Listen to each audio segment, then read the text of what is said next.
The days when we could hold money.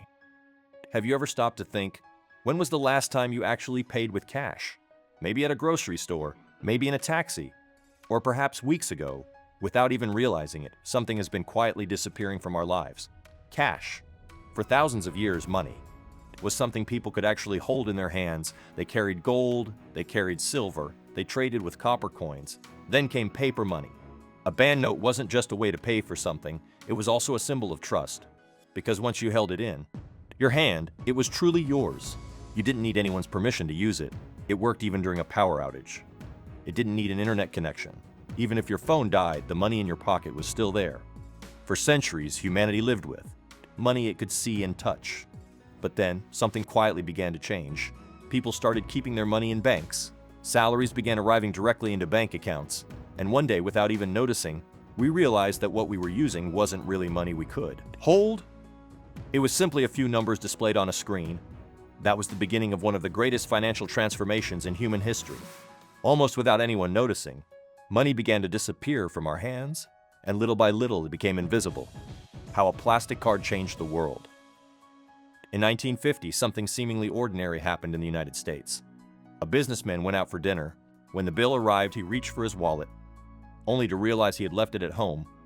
It was an embarrassing moment. But no one could have imagined that this small incident would help spark one of the biggest changes in the history of money. Not long afterward, the first modern payment card was introduced. At first, it could only be used in a handful of restaurants. It wasn't designed to replace cash, it was simply meant to make paying a little easier. But people loved the idea. For the first time, they could buy something without carrying cash in their pockets. As the years passed, the idea spread around the world. Visa entered the scene, MasterCard followed. ATMs began appearing on street corners. Stores installed card terminals. Salaries started going directly into bank accounts. Without realizing it, people slowly changed the way they thought about money. They were no longer spending the cash in their wallets. They were spending the numbers sitting in their bank accounts. And perhaps the most fascinating part of all, researchers discovered that people often spend more when they pay with a card than when they pay with cash. When you hand over physical money, you actually feel it leaving your hands. You become more aware of what you're giving up. But with a card, you simply tap, wait a second, and it's done. The money is gone, yet it barely feels real. For the first time in history, spending money became almost effortless. And little by little, money itself became something we no longer needed to see when the internet changed money forever. By the late 1990s, the internet was finding its way into homes around the world. At first, people used it to send emails, read the news, and explore a brand new digital world. But before long, something even bigger began to happen. People started buying things from stores they had never seen, from sellers they had never met, using money they couldn't even touch. For many, it felt strange. How could you trust a website with your money? How could you buy something without seeing it first? Yet little by little, trust began to grow. Companies like Amazon and eBay changed the way people shopped. Then came PayPal, making online payments faster and easier than ever before. For the first time in history, millions of people realized they no longer needed cash or even a physical store to buy what they wanted. Money was no longer sitting in a wallet. It was moving across the internet at the speed of light. Then came another turning point. In 2007, smartphones entered our lives. What had once required a computer could now be done from the palm of your hand. A few years later, contactless payments became common. QR codes appeared almost everywhere. Digital wallets replaced leather ones. Your phone became your wallet, then your smartwatch. Today, in many parts of the world, it's entirely possible to go for days or even weeks without touching a single banknote. You can buy your morning coffee with your phone, pay for groceries with a tap, order dinner without opening your wallet even once. By the end of the day, you've made countless payments, yet you've never actually seen the money you spent. Somewhere along the way, money stopped being something we carried and became something that simply moved through invisible networks around us without realizing it. The world had entered the age of invisible money. Why is the world moving away from cash? So why is this happening? Why are more and more countries choosing digital payments over cash? The answer seems simple, because digital payments are faster, they're more convenient, and in many cases, they're safer. You don't have to carry large amounts of cash. Businesses don't have to count money at the end of the day. The risk of counterfeit bills is much lower. Banks can move money across the world in seconds. For governments, digital payments also make it easier to track economic activity, reduce tax evasion, and fight financial crime. On the surface, it feels like everyone wins. But every major change comes with new questions. Cash belongs entirely to you. Once it's in your pocket, you decide when and how to use it. No internet is required. No battery, no signal, no approval. Digital money works differently. It exists inside a network. Every payment depends on banks, payment processors, internet connections, and powerful computer systems working together. Most of the time, we never think about that because everything works. Until one day, it doesn't. What happens if the power goes out? What if the internet stops working? What if a cyber attack disrupts the financial system? Or what if you simply lose access to your bank account? Your money may still exist, but reaching it could suddenly become impossible. That's why many economists believe the future shouldn't be about choosing between cash and digital payments. Instead, it's about finding the right balance between the two. Cash offers independence. Digital payments offer convenience. And as the world moves further into the digital age, the real challenge isn't deciding which one is better. It's making sure we don't lose the strengths of one while embracing the benefits of the other. Who really controls the way money moves? Most of us don't think twice when we tap a card or a phone against a payment terminal. The transaction takes only a second, a beep, a green check mark, and we walk away. It feels simple.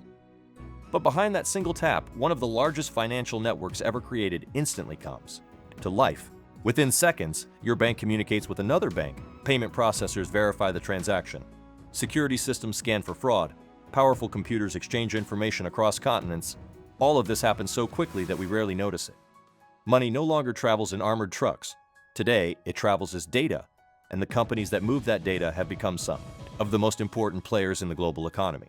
Visa and MasterCard don't print money. They aren't central banks. In many cases, they don't even lend the money you spend.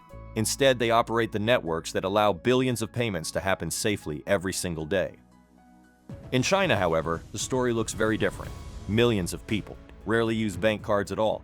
Instead, they simply scan a QR code with their phones. Buying a cup of coffee, paying a taxi driver, or shopping at a local market can all happen with the same quick scan. Around the world, every country seems to be building its own vision of the future. Some are investing in instant bank transfers. Others are developing national payment networks. And many central banks are exploring something entirely new, a central bank digital currency, often called a CBDC. The idea is simple. Instead of using digital money created and managed through commercial banks, people could one day hold digital money issued directly by their country's central bank. Supporters believe it could make payments faster, cheaper, and more secure. Critics worry about privacy, government oversight, and how much control a digital currency could place in the hands of the state.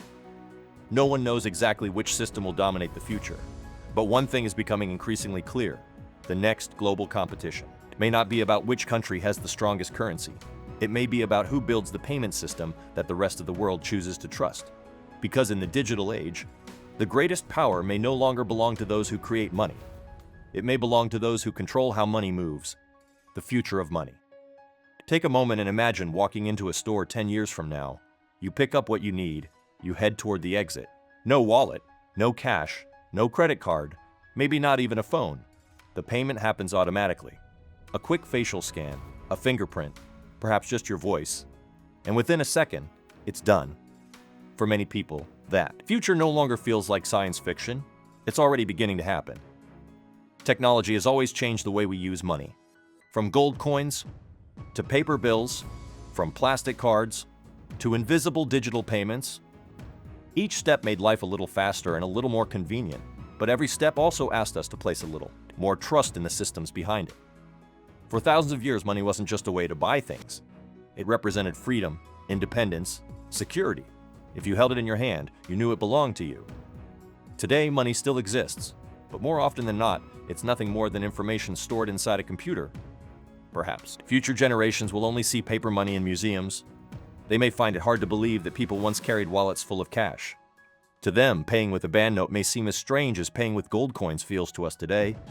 And maybe that's simply the natural evolution of money. Or maybe we're witnessing something much bigger. A world where money is becoming faster than ever before, yet also more connected to technology, financial institutions, and digital infrastructure than at any other time in history. The question isn't whether cash will disappear completely. No one can answer that with certainty. The real question is this. As money becomes increasingly invisible, who will ultimately control it? Will it remain in the hands of individuals? Will financial institutions play the biggest role? Will governments shape the future through digital currencies? Or will technology companies become the new gatekeepers of global payments? History teaches us that money has never stayed the same. It has always evolved alongside human civilization. And today, We may be living through the greatest transformation money has ever experienced. The remarkable part is that it isn't happening with a single dramatic event. It's happening quietly, one tap, one scan, one digital payment at a time. And perhaps years from now, we'll look back at the cash in our pockets the same way we look back at gold coins today. As the beginning of a story that never truly ended, it simply changed form.